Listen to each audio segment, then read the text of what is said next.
Ez nago. Oso txarra da.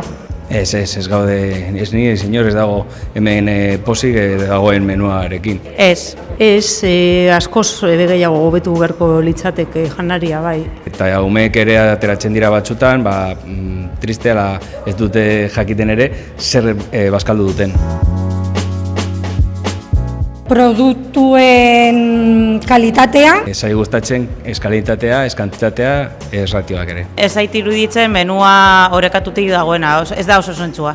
Kalitatea gero eta txarragoa da. Gustatzen ez jatana da gure seme-alabak ikastolan ketxupa jaten ikastea. Osea, emotea, ez da patata tortillarekin ketxupa edo jogurtak azukredunak izatea, hori beste alde batetik, pediatran edo beste leku batzuetan adierazten dute ez dela osasungarria eta gero hemen hori gertatzen da. Orduan, umeek ketxupa ikastea jatein ikastolan, ez deta iruditzen aproposa.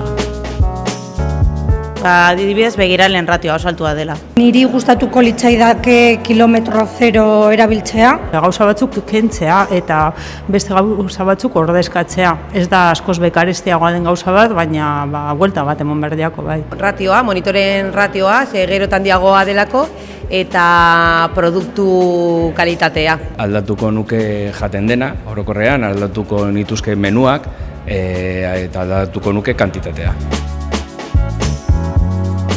Nire ustez sukaldea basaurin bertan izatea eta jantoki guztietara banatzea. Niri gustatuko litzaidake sukalde bat han egotea. Ezinbestekoa da hemen sukaldatzea jende gutxiagorentzat eta menu orekatuagoa eta posible bada kilometro zeroko produktuekin. Orain lehentasuna dela eskola bakoitzean bere sukalde propioa izatea. Uste dut erakundek pliegoak errepasatu beharko lituzketela, azken finean catering enpresak bete egiten dituzte osasun edo edukazio sailak ipinatako pliegoak, orduan pliego horiek ez badira aldatzen, beraiek jarraituko dute janari hori eskaintzen.